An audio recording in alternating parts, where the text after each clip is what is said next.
Voilà, on peut y aller. Écoutez, Erev Tov, bonsoir à chacun, chacune, chacun, tout le monde. Toujours très content de reprendre des shiurim avec vous. Quand il y a des petites introductions, bon, ça s'appelle Shatadachak. Semaine dernière, j'avais un mariage. Bon. Donc, on n'a pas pu continuer nos cours. Eh bien, on reprend ce soir. Et comme d'habitude, bon, on va poursuivre notre étude des Melachot. Je vous rappelle qu'on est arrivé, on a conclu la Melacha de Borer avec toutes les implications quotidiennes, enfin hebdomadaires en tout cas, tous les Shabbats et tous les cas pratiques, concrets de Borer. Nous allons aborder aujourd'hui la suite. Une fois que la Melacha de Borer a été assimilée, on passe à la suivante. Qu'est-ce que l'on fait une fois que les grains de blé ont été nivrarim, ont été triés de toutes les psolettes, les saletés qui les entourent, les morceaux de bois, les pierres, on enlève les pierres, les morceaux de bois, mais on a les grains de blé tout seuls, entre eux, sans saleté. Qu'est-ce qu'on en fait? On les moue, on les écrase pour en faire de la farine. Ensuite, on tamise et ensuite, on pétrit. On pétrit donc de la pâte en mélangeant un liquide avec cette farine que l'on a moulu, que l'on a écrasée.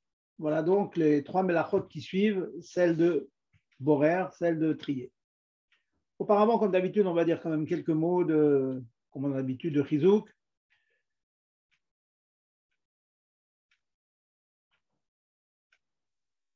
Et on va revenir sur un... Vous m'entendez, Gérard, là? Moi, je ne vois plus le... Très bien. Ah, moi, je ne vois plus le tableau. Il n'y a plus rien. Ah, voilà. Très bien. Alors, je disais qu'on va revenir sur un point, quelques minutes pour revenir sur un point fondamental de la Yahadut, qu'on appelle l'Ikaré Yahadut, les fondements de notre judaïsme, de notre Torah. C'est le corps, c'est la force que l'on met dans le bitachon en Hachem, en Dieu. Bitachon, ce n'est pas la foi seulement. Bitachon, c'est la confiance. On parle d'une personne qui, évidemment, a la foi, c'est qu'il y a un Boré Olam, qu'il y a un créateur, qui nous a mis sur terre, qui nous demandait un certain nombre de choses. Et puis, il y a une autre notion qui s'appelle le bitachon, la confiance. Alors, on a l'habitude de traduire le mot confiance par l'espèce de tranquillité d'esprit que l'on a, que Dieu peut faire tout, donc il peut nous sortir d'une situation difficile. Si on approfondit le concept, bien sûr, je ne vais pas faire tout un shiur sur le bitachon, hein, ça demande vraiment un grand approfondissement. Le rabbi nous conseille d'étudier dans Chovot Alevavot, d'étudier le Shara Bitachon, un chapitre qui est Shara Bitachon, les portes de la confiance en Dieu. Ce n'est pas l'objet, mais un point. C'est bien d'avoir un point. On peut être mitbonen, on peut réfléchir, et ça nous apporte beaucoup de vivre avec ces concepts. Au-delà de ce que je viens de dire, à savoir que le bitachon, c'est une espèce de tranquillité d'esprit que l'on a, que Hachem peut tout, et puisqu'il peut tout, donc il peut nous sortir d'une situation difficile.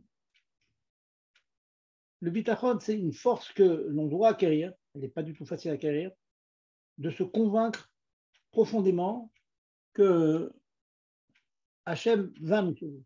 Ce n'est pas qu'il peut nous sauver, qu'il va nous sauver. Est-ce que ça veut dire qu'on a une certitude mathématique? C'est déjà autre chose. Mais notre manière de vivre, notre comportement quotidien doit être de telle sorte qu'on a une confiance absolue qu'on va être délivré, on va être sauvé. Très, très difficile à intégrer et à vivre de cette manière-là. Personne qui passe des moments difficiles pourra dire oui, mais c'est difficile de dire, est-ce qu'on est sûr que ça va marcher? Dans la mesure où on voit que ça fait longtemps que l'on essaye et puis il semblerait que ça ne marche pas. Dans une tira, le rabbi développe longuement ce thème et il apporte un makor, il apporte une source à cette deuxième étape du bitachon, à savoir cette certitude absolue que ça va bien marcher. Il rapporte une succession de psukim, c'est dans la parasha de la semaine dernière, c'est dans Shemot, c'est marqué Vayira Moshe, Vayomer Achen Noda Hadavar. Vous connaissez toute l'histoire que Moshe a vu un Égyptien qui frappait un Juif, donc cet Égyptien était Chayav Mita, il l'a tué. Rachid nous dit avec Shema Meforach, il l'a tué pas physiquement, mais avec un Shem, de manière spirituelle. Et puis, on aurait pu imaginer que Moshe Rabbeinu, bon, il a tué quelqu'un, c'était un prince à la cour du roi, du pharaon. Qu'est-ce qu'un prince a à craindre d'une chose pareille? C'est une deuxième question que je pose en fait. Comment se fait-il qu'il a eu peur? En tout cas, nous dit la Torah, c'est un témoignage de la Torah. Vaïra avec deux Yud, Nira, Vaïra Moshe, Vaïomer, il a dit Achenoda Zavar, Nadav,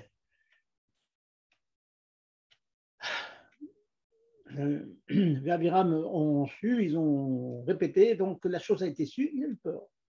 Et juste après, la Torah nous raconte qu'il s'est sauvé. C'est vrai qu'il est sorti de Mitzrayim, il est allé dans la région de Yitro. C'est là qu'il a trouvé donc Tipora, la fille de Yitro, il l'a épousée. C'est toute l'histoire que vous connaissez. Mais c'est juste la position que entre le fait que la Torah nous dit il a eu peur et juste après on dit il s'est sauvé. C'est le rapport. En général, si je vous raconte quelque chose, il a eu peur et donc cette peur a engendré quelque chose. Mais là, la peur n'a rien fait. Il s'est sauvé.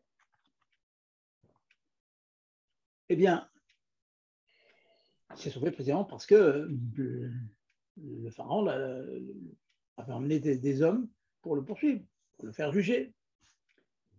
Le rabbi dit ici, il y a un accord au fait que quoi? La conséquence du fait qu'il ait eu peur, c'est qu'il a été poursuivi par les armées des hommes du pharaon.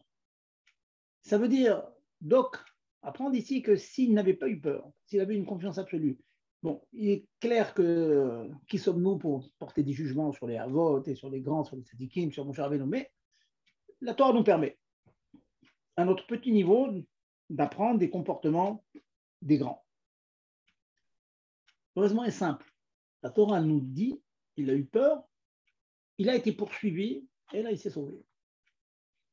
C'est en quelque sorte une succession d'événements cause à effet. Parce que Moshe Rabbeinu a eu peur, alors la chose a été su. Alors, il a été poursuivi, alors il s'est sauvé. Cela veut dire que, c'est extraordinaire, si on attrape le concept, ça veut dire que, à même conditions exactes, deux personnes, deux individus qui vivent les mêmes événements avec les mêmes paramètres, on va dire, les mêmes probabilités d'être attrapés ou de ne pas être, eh bien, celui qui a bitachon en Hachem, celui qui a une confiance absolue que ça va bien marcher, eh bien, ça marche. Ça paraît être mystérieux, c'est une sigoula, des lodéa, en tout cas, cela fait partie des fondements de la Torah. Encore une fois, ça ne veut pas dire qu'on a une certitude absolue. L'absolu n'existe pas, bien sûr. Sinon que dans le divin lui-même. Mais dire qu'on a, si on applique cette ségoula et qu'on a une confiance absolue, on est sûr que Dieu va le faire, alors il le fait, à 100%, c'est jamais 100%. Mais dans les mêmes conditions, comme je dis, la probabilité, disons, elle est beaucoup plus grande sur le vrai Baal Bitachon, celui qui est convaincu que Hachem peut le sauver, ça c'est évident, mais va le sauver, alors il est sauvé. Ça, on apprend Moshe Rabbeinu. Si Moshe Rabbeinu, on nous dit le rabbi dans cette sikha, n'avait pas eu peur, il n'aurait pas été poursuivi. Il n'aurait pas cette fuite à l'étranger. Extraordinaire. Et comment chez les Chassidim, on a l'habitude, c'est un mot très connu qui nous vient du Tzemar Tzedek, et qui nous dit que pense bien, ça sera bien. En yiddish, pense bien, ça sera bien. Qu'est-ce que ça veut dire? C'est un espèce de slogan comme ça, pense bien, ça sera bien.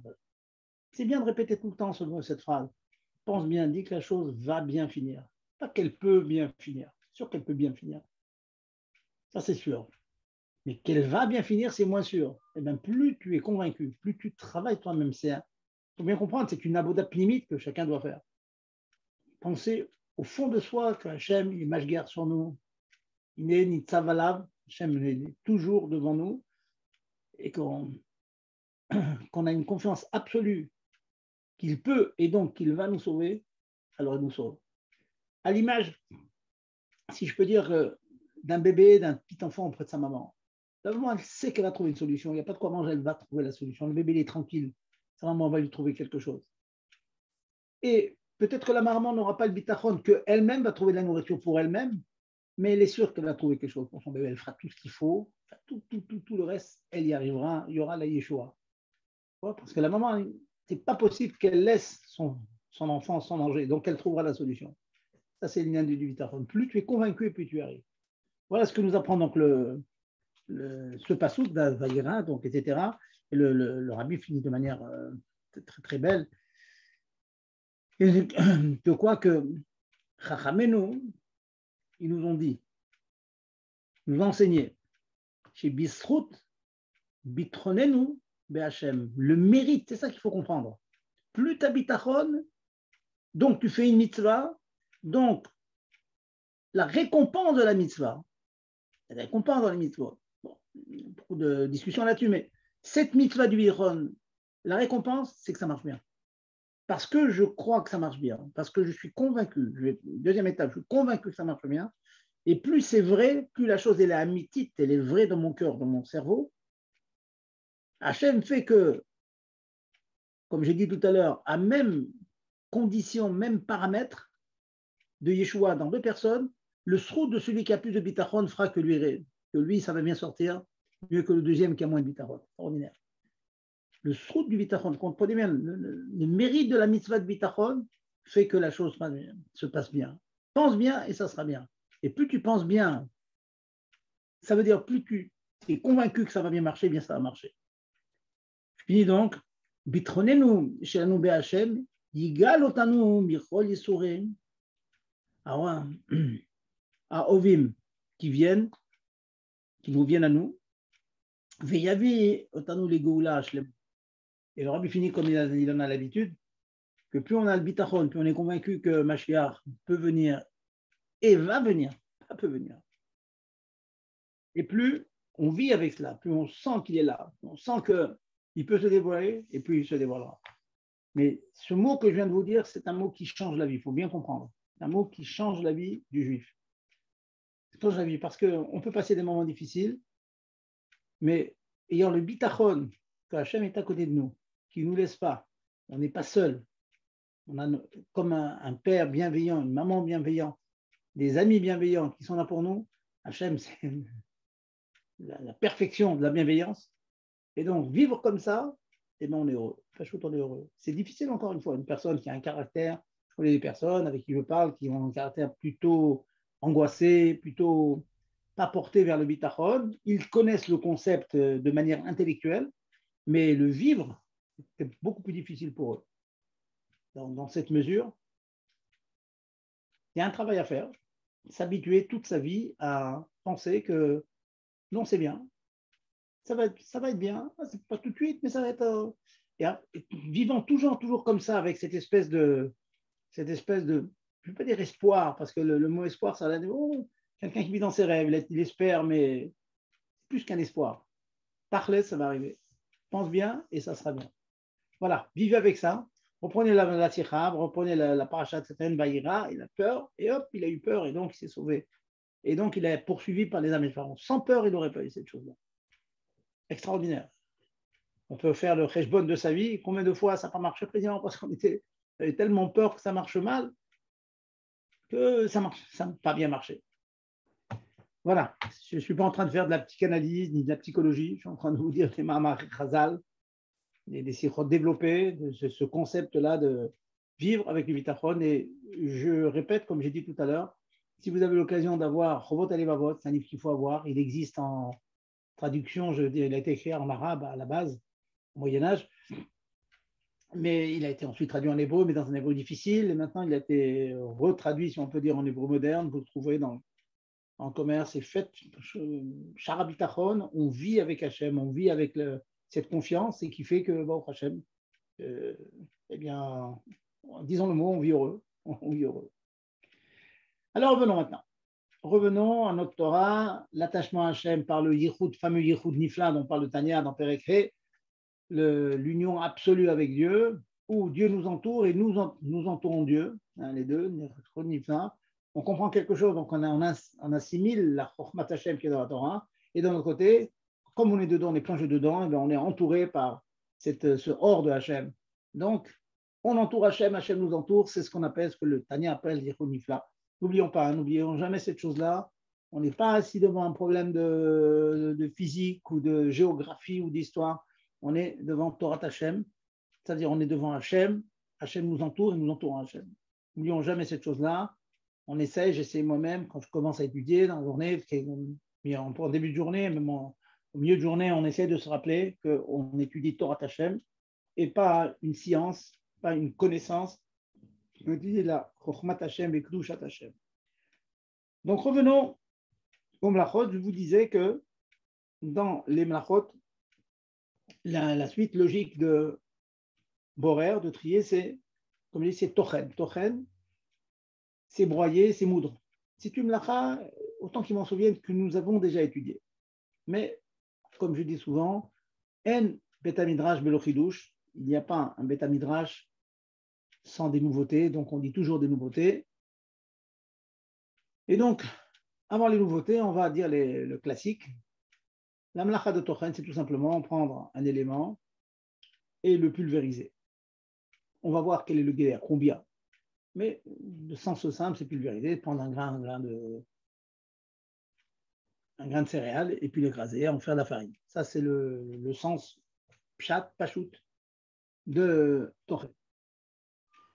Il y a, alors, je vous rappelle que dans le Mishkan, hein, c'est pas en tout cas d'après le Rov des Chitotes, c'est pas à l'image du pain des lechem apanim, des pains de proposition, c'est tout simplement on écrasait des produits du sol pour en faire les samamanim, donc les produits qui allaient être à la base des couleurs, hein, des teintures qu'on mettait ou sur les peaux ou sur les rideaux. Voilà. Donc c'est ça le makor. Maintenant, il y a une tolda. Et cette tolda, cette dérivée, nous dit que Tochen, ce n'est pas seulement, comme je traduis, pulvériser. Ça veut dire mettre en tout petit morceau comme de la farine. La Gemara nous dit dans le Masechet Shabbat, Amechater yarak dak dak chayab mishum Tochen. Celui qui est mechater chitour, ça veut dire couper en petits morceaux. Bon, l'agdara est difficile, mais beaucoup de livres rapportent que ça s'appelle dak-dak à partir du moment où c'est plus petit que, on va dire, l'épaisseur du petit doigt. Donc, si c'est plus grand que l'épaisseur du petit doigt, c'est déjà plus dak-dak, c'est plus en petits morceaux et c'est permis. Donc, si vous voulez couper des carottes en morceaux qui font, on va dire, 1 centimètre, un peu moins même, bon, ça sera permis. C'est pas Tochen. Les morceaux ne sont pas très, très petits. Mais dès l'instant que ça devient petit comme l'épaisseur du petit doigt, difficile à dire, on peut dire un peu moins d'1 centimètre.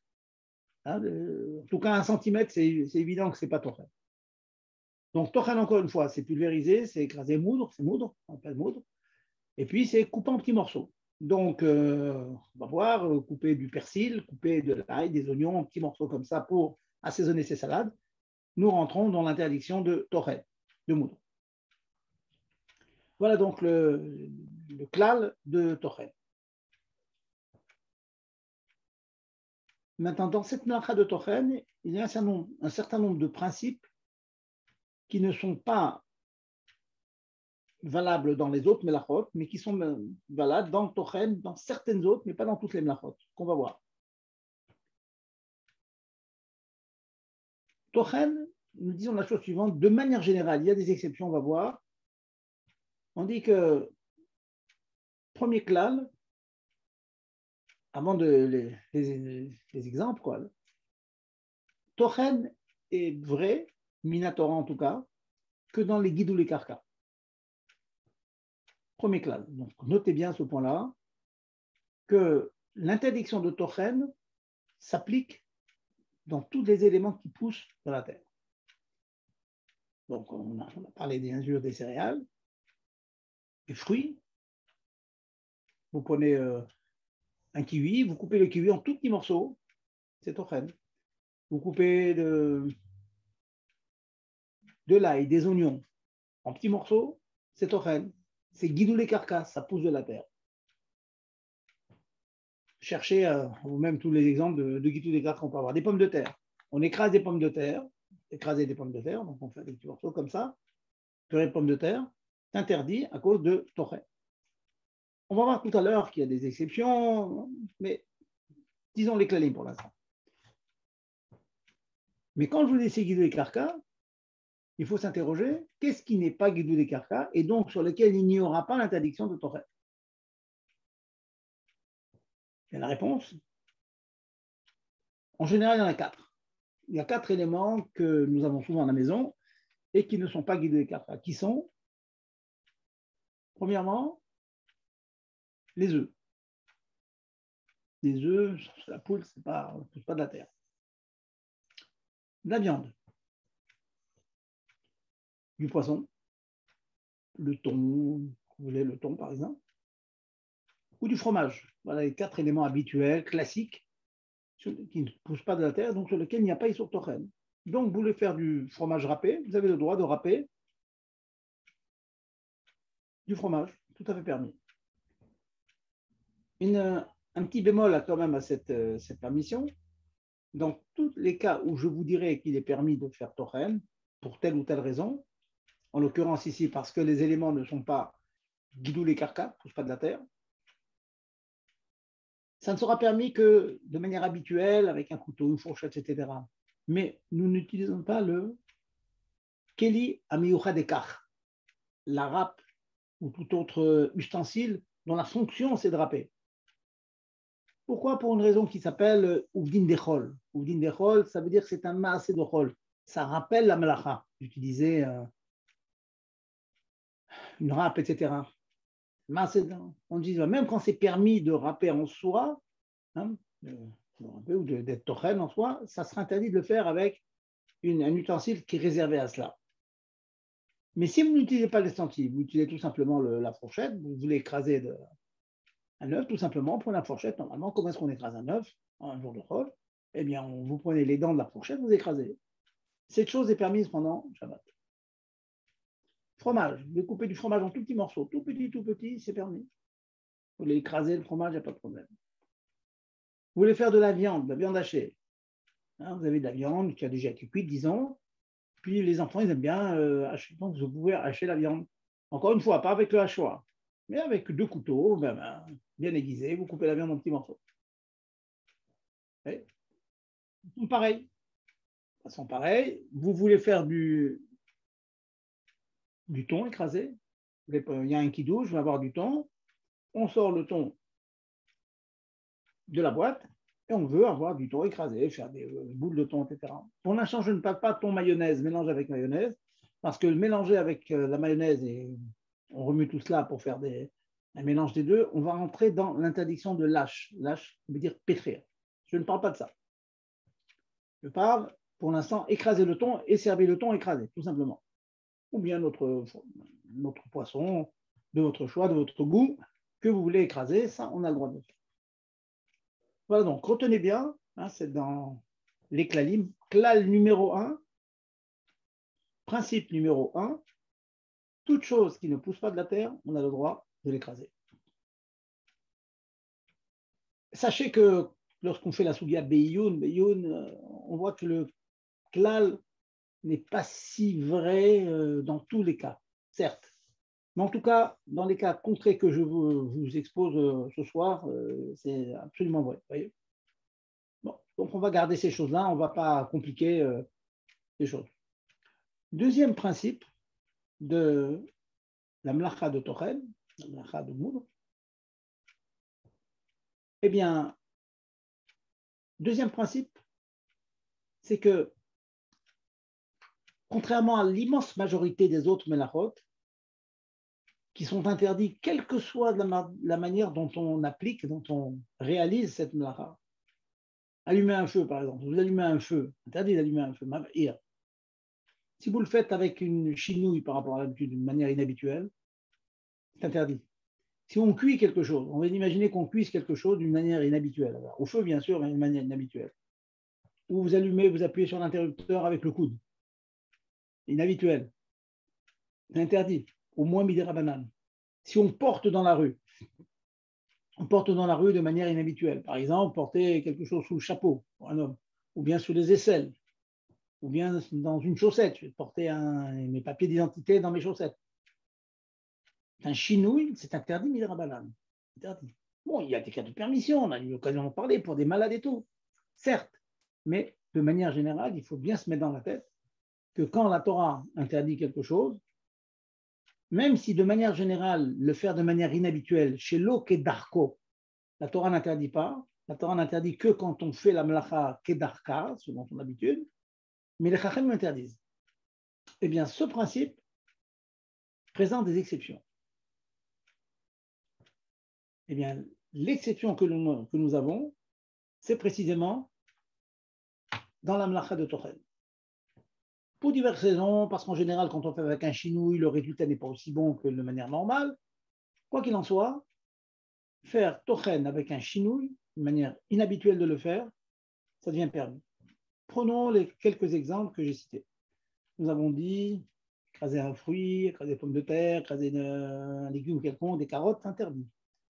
Eh bien, si vous voulez écraser des carottes ou des pommes de terre, vous avez parfaitement le droit, une banane, voilà, une banane. Le bébé aime la banane écrasée. Vous le faites de manière inhabituelle, alors pas n'importe comment. Ce qui est marqué dans les possibles, c'est Takadesakine, avec le manche du couteau, de la fourchette ou de la cuillère. Donc, faites attention, dans la cuillère, je dis bien le manche, je ne dis pas le dos de la cuillère.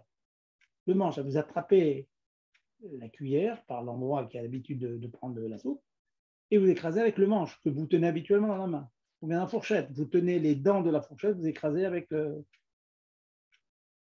manche. Le couteau, pareil, vous tenez la lame du couteau, faites attention, prenez une serviette, ne coupez pas, et vous écrasez avec le manche du couteau. Ça, c'est permis. Intéressant comme on parle. Il y a beaucoup de personnes qui utilisent ce terre-là. Les enfants, ils aiment bien manger les pommes de terre écrasées, comme ça. Ils ont pris l'habitude d'écraser avec le manche de la fourchette. Ça, c'est le deuxième principe. Le premier, c'est qu'il n'y a pas tochen, il n'y a pas l'interdiction de moudre dans tout ce qui ne pousse pas du sol. Deuxième, c'est qu'on a le droit, même les choses qui poussent du sol, sur lesquelles il y a interdiction de tochen, quand on le fait de manière inhabituelle, avec le manche de fourchette, couteau, de cuillère, c'est permis. Encore deux, et je vais écouter vos questions. Je préfère d'abord vous donner les principes. Je pense que la majorité d'entre vous le connaissent, mais ensuite, dans vos questions, on va raffiner un petit peu. Troisième principe, qui est à l'image de N bichoul acha bichoul, que tout le monde connaît. Un aliment qui a été cuit, il n'y a pas interdiction de le réchauffer, de le recuire pendant le Shabbat.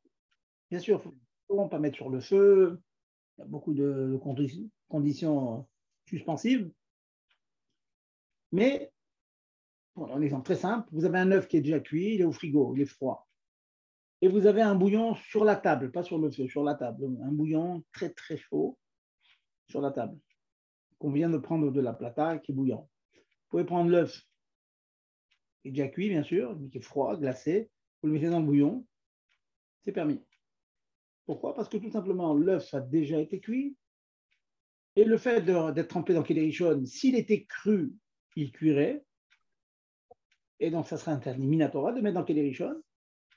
Mais dans la mesure où l'œuf est déjà cuit, tout froid qu'il est, il va beaucoup réchauffer, c'est permis de le mettre dans Keli Rishon, dans une marmite qui contient un bouillon très très chaud, non posé sur le feu, posé sur la table.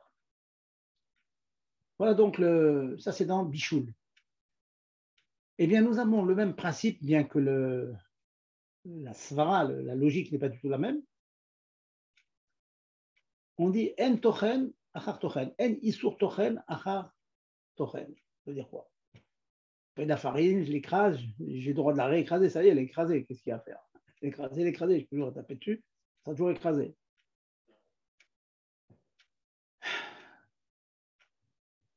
La réponse, elle est comme cela. Lorsqu'on a reconstitué un aliment avec de la farine, on a pétri la farine avec de l'eau, on a passé tout ça au four, on a obtenu un gâteau, une challah, des galettes, des natsot, tout ce que vous voulez, des biscottes. Donc, les petits éléments que l'on a pulvérisés, quand on a écrasé, quand on a moulu ces grains, on les a recollés en mettant un liquide, en pétrissant et en mettant tout cela au four. On les a recollés.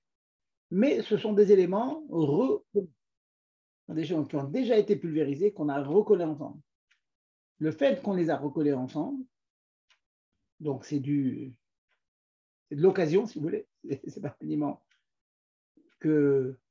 créé par Hachem, si vous voulez, le chibour n'a pas été créé par Hachem, eh bien, il est permis de les moudre, de les écraser. Toujours, bien sûr, sans utiliser un ustensile réservé à cela. Vous pouvez prendre une fourchette que vous voulez, écraser comme ça. Vous pouvez prendre, vous voulez écraser des biscottes, mettre des biscottes dans votre lait, par exemple. Vous pouvez prendre un verre, tout simplement un verre Duralex, et puis vous écrasez la biscotte, vous en faites de la farine, c'est permis.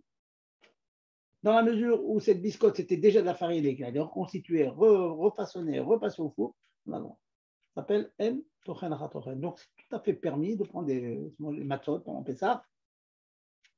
Et bien, vous aimez les matzot écrasés, vous pouvez faire de la matzah mil pendant Pessah, pendant Shabbat.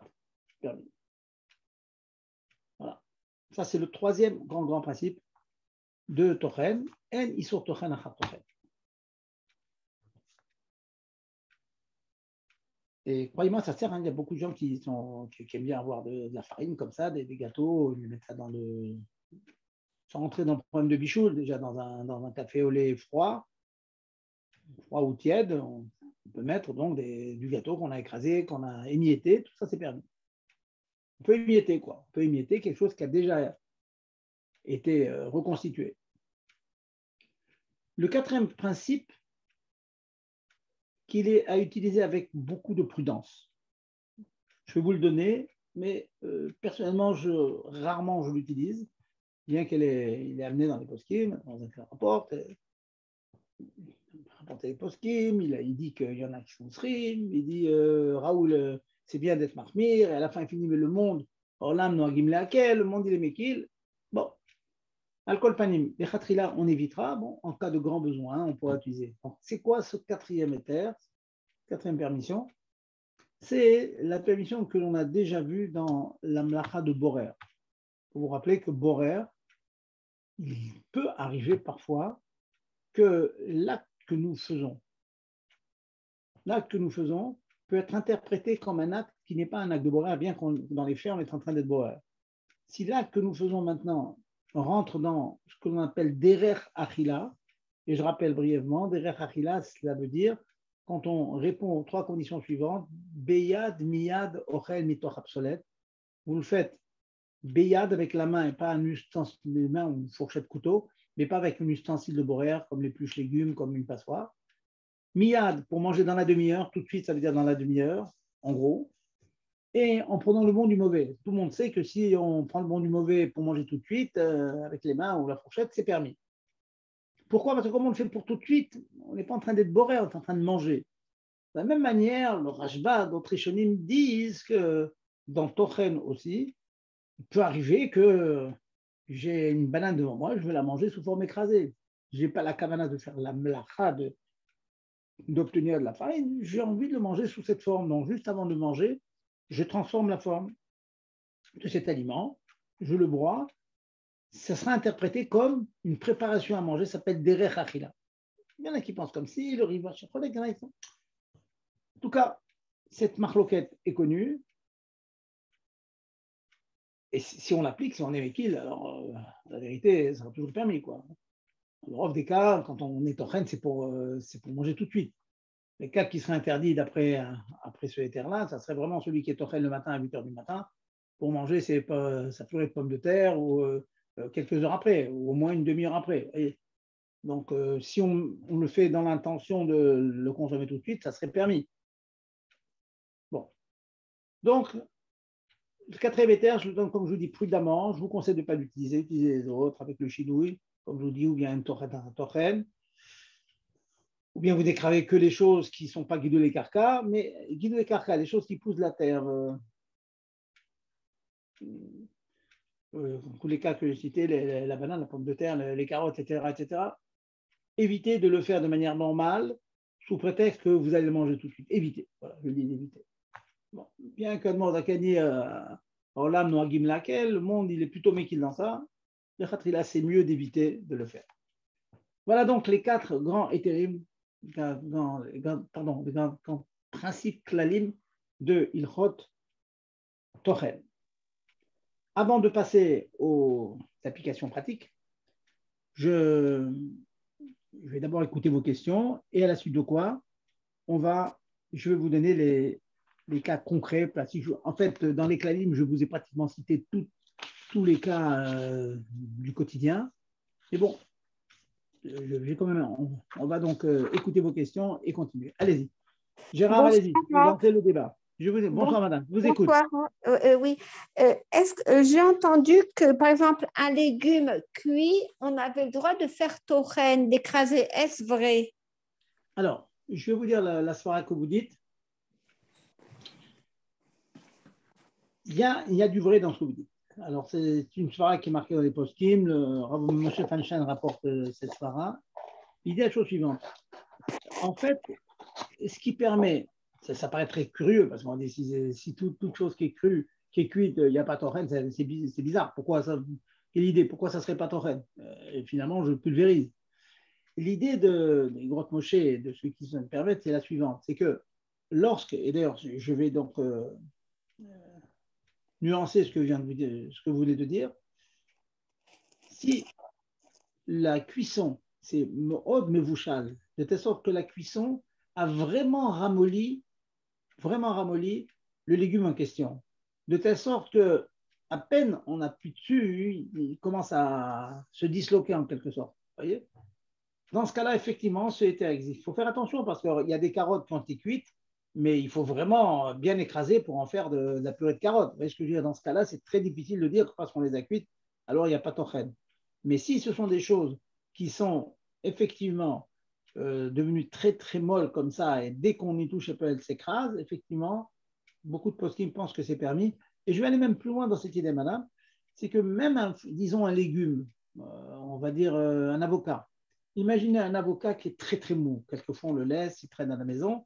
Il est très très mou. Et donc, à peine vous mettez les dents de la fourchette, vous voyez, elles s'enfoncent dans l'avocat. Vous voyez ce que je veux dire? En soi, ce n'est pas le fait que vous appuyez dessus qu'il écrase. Ils sont déjà écrasés. Seulement, bon, elle a gardé sa forme et avec la fourchette, vous changez un peu la forme. Même un fruit qui n'a pas été cuit, on peut imaginer que lorsqu'il est très très mûr, il n'y aura pas l'interdiction de tochen. Effectivement. Ah, merci. Je peux poser encore deux autres questions? Allez-y, madame. Par rapport au cours que vous avez fait le 12 décembre, parce que j'ai repris un peu tous vos cours, alors vous aviez dit qu'on ne peut pas coller des fixages ensemble. Alors, mais vous n'avez pas parlé de l'interdiction d'enfiler. Alors, je n'ai pas compris, est-ce que Shabbat, on a le droit de faire un collier de perles? Parce que vous avez évité cette question. Alors, du coup, je ne sais plus. Oui. Vous avez compris ce que je dis? Oui, très bien, très bien. Autant qu'il m'ont trouvé que j'en avais touché mot quand même. Bon, en tout cas, voilà, vous faites bien de reposer la question. Alors, le collier de perles, les perles ne se collent pas entre elles, vous voyez, elles sont juste rassemblées comme ça, grâce au fil, etc.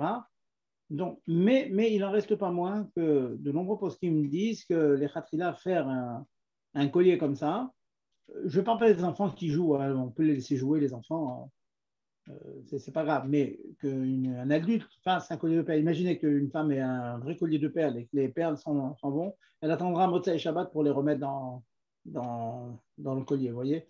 Parce qu'effectivement, ça rappelle quand même le fait que même qu'elles ne se collent pas entre elles, mais midera banane, certains disent qu'il faut être marmir. Alors certains disent que non, parce que c'est pas qu'il écarte, enfin beaucoup de svarot dans la Choronim, mais il n'en reste pas moins que oui, ce que vous demandez est marqué dans les livres, il y a certains qui sont marmés de ne pas faire donc de collier de perles pendant Shabbat.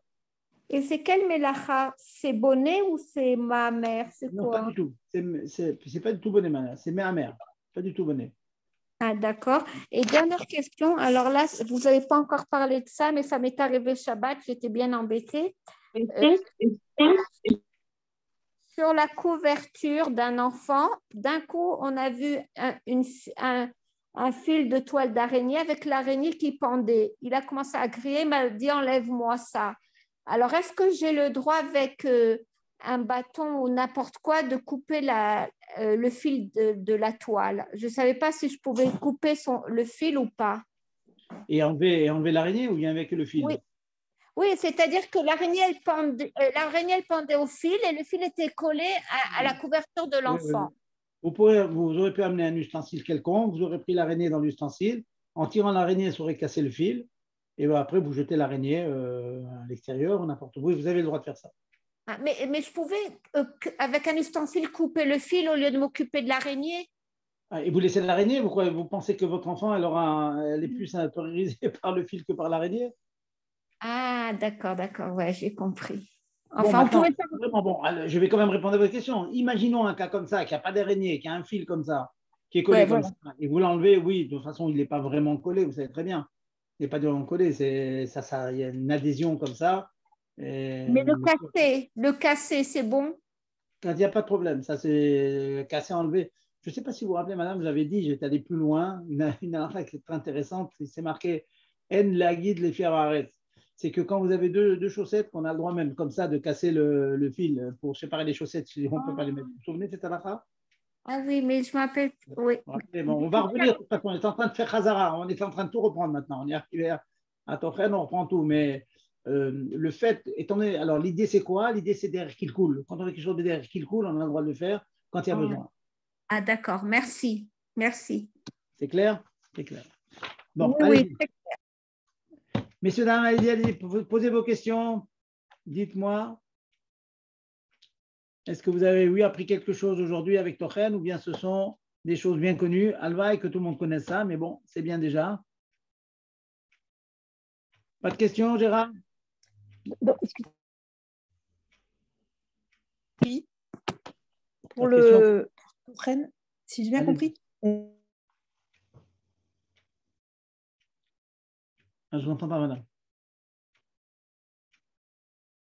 Il y a une personne qui parle? Je n'entends pas. Allô, vous Oui, m'entendez? là, je vous entends. Je vous entends. D'accord. Voilà, je voulais bien que ce soit bien comprendre parce que vous avez dit qu'on pouvait couper en petits morceaux, donc la viande et les œufs. Et donc, c'est uniquement, en fin de compte, pour les produits de la terre qu'on ne peut pas couper en petits morceaux, quoi. C'est ça, uniquement cela. Pas du tout. On a le droit de faire toutes les choses qui ne poussent pas de la terre. La viande, le poisson, Oui, le fromage et les œufs. Ça, vous pouvez le broyer comme vous voulez, il n'y a aucune précaution. Et couper en d'accord, petits morceaux, ça, c'est les fruits et les légumes, les choses qui poussent de la terre. Auquel cas, en tout petits morceaux, vous ne pouvez pas, tant que le morceau, il a, comme j'ai dit, l'épaisseur d'un doigt. d'accord. Ok, super. Clair? Merci beaucoup. Je vous en prie. Allez-y. Autre question. Bon, alors s'il n'y a pas d'autres questions, je vais vous citer rapidement. Hein, c'est pas une marque difficile. Hein, dans la Gemara, dans le Talmud, il y a beaucoup un très gros travail à faire pour démontrer d'ailleurs les principes que je vous ai cités. Je vais vous donner donc une succession de la pratique de la Tochen, et puis on va passer donc à la suite. Après Tochen, hein, une fois qu'on a la farine, on a obtenu de la farine, ça a été écrasé, on tamise. Donc ça s'appelle Meraked. Meraked, c'est la suite. Donc c'est la prochaine Melacha. Donc, premièrement, écraser donc des carottes, des radis, en petits morceaux interdits. Écraser, faire en petits morceaux, en tout petits morceaux, un œuf, c'est permis. Des pommes de terre que l'on veut écraser, c'est interdit, c'est pour ça pousse de la terre. Dans tous les cas que je viens de citer, si on le fait, la pomme de terre, on le fait avec le dos de la fourchette ou de la cuillère, c'est permis, parce que c'est avec un chinois. Et pour répéter, réviser la halakha que madame vient de rappeler, que si on pouvait imaginer que le légume en question a tellement été cuit qu'il est très mou, et que dès qu'on l'écrase, ben, il s'écrase de lui-même, ça sera permis de le faire même sans chinouille, avec le dent de la fourchette. Pareil aussi pour une banane. Vous voulez faire une banane à votre bébé, il faut le faire avec un chinouille. On va dire pour un bébé, voilà, un exercice d'application, hein, c'est comme ça qu'on se rappelle. Imaginons vous voyez que vous occupez, une babysitter s'occupe de 10 bébés, elle n'a pas le temps d'écraser avec le manche, ça prend beaucoup de temps, elle a du mal à s'écraser la banane, donc elle veut absolument écraser avec les dents de la fourchette. Dans ce cas-là, si ce sont des bébés, en général, on considère que ça s'appelle sha'at adachat, en cas de force majeure, un cas difficile. Auquel cas, elle pourrait utiliser l'halakha numéro 4 que j'ai cité tout à l'heure, à savoir que quand on le fait les rôles miyad pour manger tout de suite, donc on va donner la banane tout de suite au bébé, dans ce cas-là, il sera permis de l'écraser avec les dents de la fourchette, de faire vraiment tochen avec la permission de miyad, ce que j'appelle miyad pour manger tout de suite. Encore une fois, Beshat Hadachak, je vous dis ça prudemment. Vous voulez, je reviens sur le saumon, vous voulez du saumon écrasé. On veut tartiner des petites toasts avec du saumon. On écrase au saumon. C'est permis, pas de problème. C'est pas guidou et carcasse, vous pouvez le faire avec le manche avec les dents de la fourchette. Et vous avez même le droit de tartiner, j'ai eu l'occasion de vous en parler, bien que cela ressemble à ce que l'on appelle mémaréach, étaler une pommade sur la peau, vous savez que c'est interdit, mais étaler donc du beurre sur une tranche, ça c'est permis. On a expliqué à l'occasion pourquoi. Donc vous avez le droit, une fois que votre thon il est écrasé, de faire des toasts avec du thon et étaler le thon ou le saumon ou le poisson quelconque que vous avez devant vous. Faites attention que j'ai dit c'est guidoulé karkar que l'on voit cette mlacha, la terre elle-même, il y a tochen dans la terre. Donc, faites bien attention que si vous rentrez un jour d'une promenade dans la rue et que vos bottes ou vos vêtements ont été salis avec de la boue, il n'est pas question d'enlever la boue en grattant avec l'ongle, parce que quand vous grattez avec l'ongle, vous pulvérisez la terre, et pulvériser la terre, c'est interdit. Donc, bien faire attention qu'on n'a pas le droit de le faire. J'ai l'habitude de poser comme question là, pour faire réfléchir mes talmidim. Je leur dis, voilà, vous avez un habit qui a deux taches. Une, j'ai le droit de la gratter comme cela, pour l'enlever. L'autre, je n'ai pas le droit de la gratter avec l'ongle. Quel est le cas? C'est à l'envers. Et bien, la réponse, elle est que il a été éclaboussé par une voiture et donc il y a de la boue qui était sur son vêtement. La boue, c'est de la terre.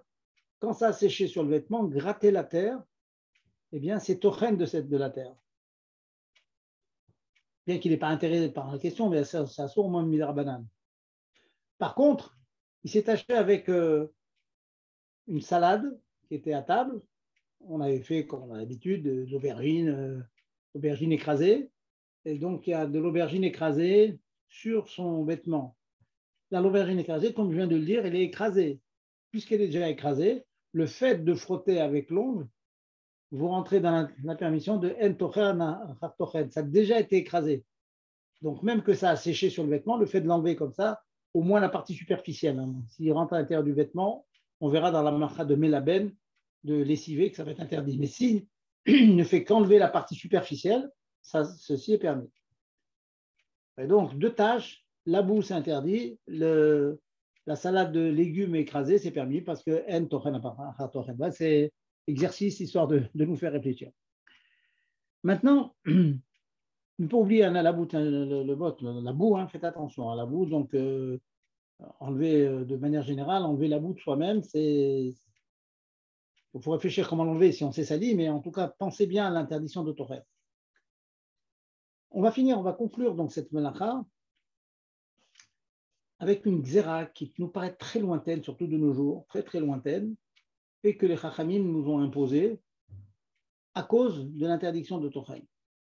Autrefois, les médicaments, c'était des onctions qu'on faisait comme ça. Le pharmacien, ce qu'on appelait le pharmacien à l'époque, il faisait des herbes, mélanger des herbes pour donner certains médicaments qui calmaient, qui permettaient de dormir ou de guérir. Donc, il y a une vera qui s'appelle Mishum Shrikat Samamanim. Les Chachamim ont dit une personne n'a pas le droit de prendre un médicament, sauf exception. Il y a une interdiction de prendre un médicament. Personne qui a un petit bobo, un petit mal de tête, un petit mal de ventre, du petit, hein, c'est comprendre qu'est-ce que je veux avec petit.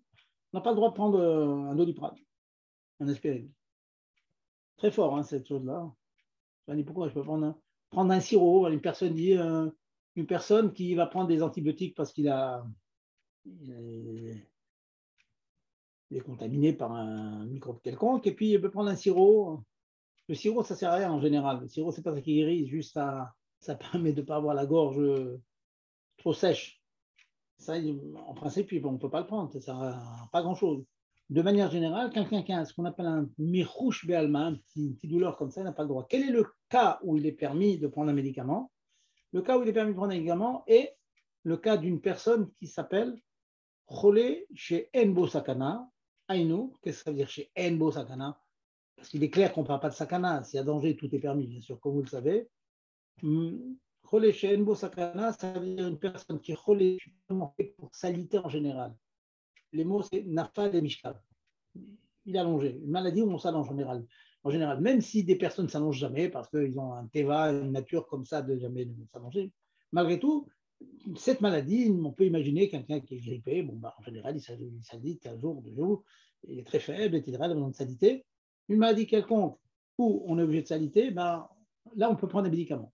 Alors, au cas par cas, il faut demander au médecin en général, une personne, un diabétique, par exemple, il est clair qu'il a le droit de prendre ses médicaments. Quelqu'un qui prend des médicaments pour le cœur, c'est clair qu'il a le droit de, même qu'il est en bonne santé maintenant, mais bon, s'il prend des cachets, c'est qu'il en a besoin. Le médecin a estimé qu'il a une faiblesse, il va le prendre. Donc, il peut prendre ses médicaments. Mais de manière générale, dire, voilà, j'ai toujours des Doliprane en réserve, dès que j'ai un petit mal de tête, je prends, ça, c'est malheureusement non. Donc, je conclus. Cette nacha de Tochen, elle a induit donc un issour général de shrikat hamaranim, de guérison en quelque sorte, sauf en cas de vraiment de besoin, comme je viens de vous dire. À cause de ça, on ne peut pas se faire des massages. Ouais. Toujours à cause de cette xéra qui est très très large. C'est bien agréable de prendre un massage, non? Ce n'est pas des cas exceptionnels d'une personne qui est vraiment handicapée, bon, c'est autre chose, c'est une affaire musicale, mais en général, faire un massage, c'est un lien de refoua, ça rentre aussi dans ce lien de shrikat samamanim, d'écraser les onguents, quoi, les produits qui permettent d'obtenir le mouvement.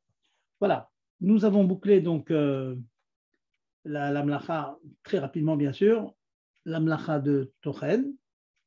Si vous avez des questions, on y répond. Sinon, nous passons à une petite mlacha qui est Meraket, on va la finir en quelques minutes.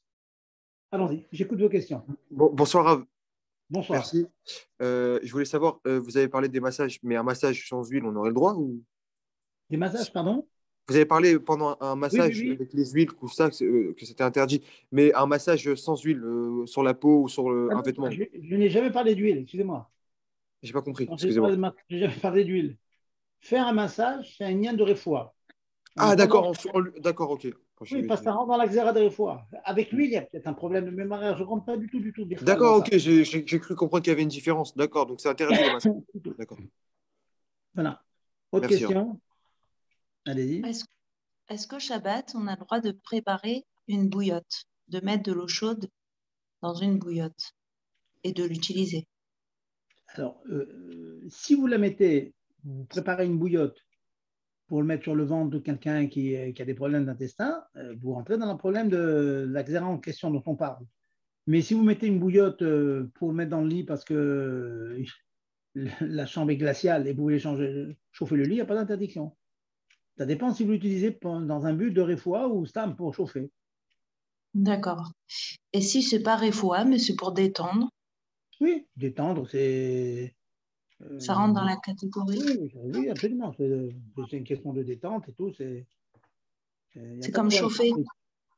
D'accord. Oui, c'est une manière de vous chauffer. Quelqu'un qui se sent bien quand il fait chaud, donc il va dans une pièce qui est beaucoup plus chaude, c'est permis. D'accord. Merci. Excusez-moi, Rav, et concernant les massages, justement, dans le cas où c'est pour que se détendre, donc pas pour une raison de guérison, pour se détendre, on peut masser une personne pour que la personne se détende à cause, par exemple, d'un mal de tête ou Vous savez, se détendre, là, on est en train de jouer sur le nombre de détente. Vous savez, très souvent, c'est de la détente. Je suppose que c'est des personnes qui sont anxieuses, etc. Si c'est vraiment stable, vraiment.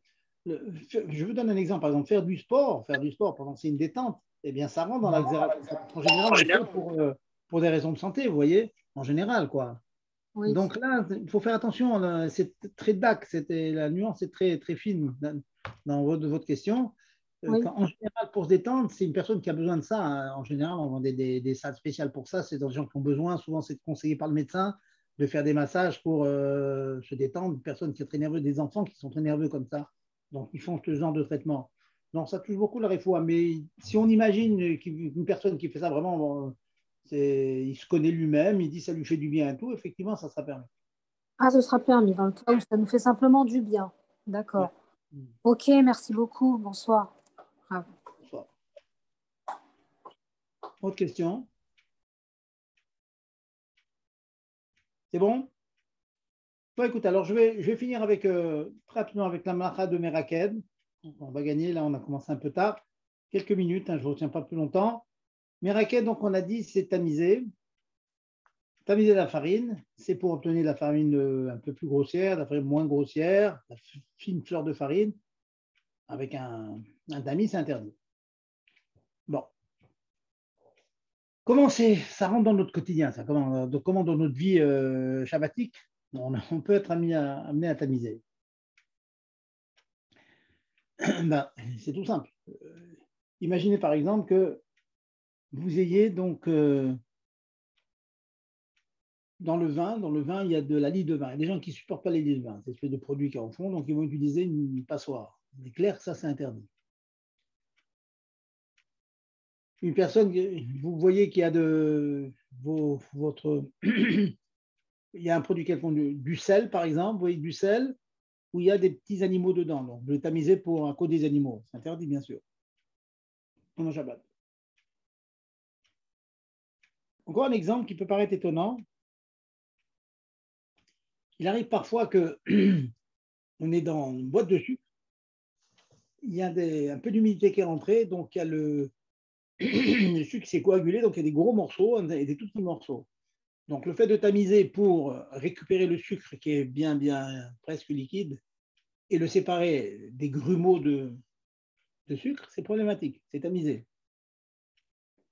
Donc faites attention, ne pas utiliser un tamis pour ça. Il y en a intéressante, on va finir avec un éther. Il n'y a pas d'interdiction de faire ce que beaucoup de personnes font, à savoir mettre des grains de riz dans la salière ou même la sucrière. Pourquoi? Parce que le but, c'est que le grain de riz absorbe l'humidité et empêche la coagulation du sel, ça empêche de faire des grumeaux de sel. Et apparemment, quand vous utilisez donc la salière, c'est quoi? C'est une espèce d'ustensile avec des trous. Donc, ça ressemble étrangement à un tamis. Et finalement, ça vous sert quoi? De récupérer le sel et les grains de riz restent à l'intérieur. Donc, ça fait un tri. C'est comme tamiser, apparemment. Mais en fait, c'est quand même permis. C'est quand même permis tout simplement parce que le but de ces trous-là n'ont jamais été faits pour empêcher le riz de sortir. Pas du tout. Ils ont été faits pour que le sel sorte de manière très fine et puisse être éparpillé comme ça sur la nourriture. Vous voyez, donc, ça ne s'appelle pas, même dans une route boraire, il pourrait y avoir un problème de boraire aussi.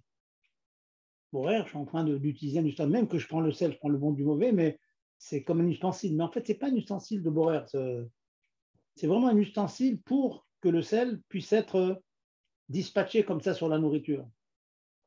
Donc, ce n'est pas interdit donc, de mettre des grains de riz dans votre sel et puis mettre tout ça dans une salière et utiliser la salière avec ses trous qui a quand même une espèce de fonction quand même de tamis et qui malgré tout c'est permis. C'est intéressant. Encore une fois parce que le but c'était pas du tout, ces trous ne sont pas faits du tout pour trier quoi que ce soit, pas du tout. Et donc comme ça n'a pas été fait du tout, même que dans les faits les grains ils vont être triés, Et à la limite, j'ai envie de vous dire, même si quelques grains de riz passent les trous, bon, ça ne va pas déranger.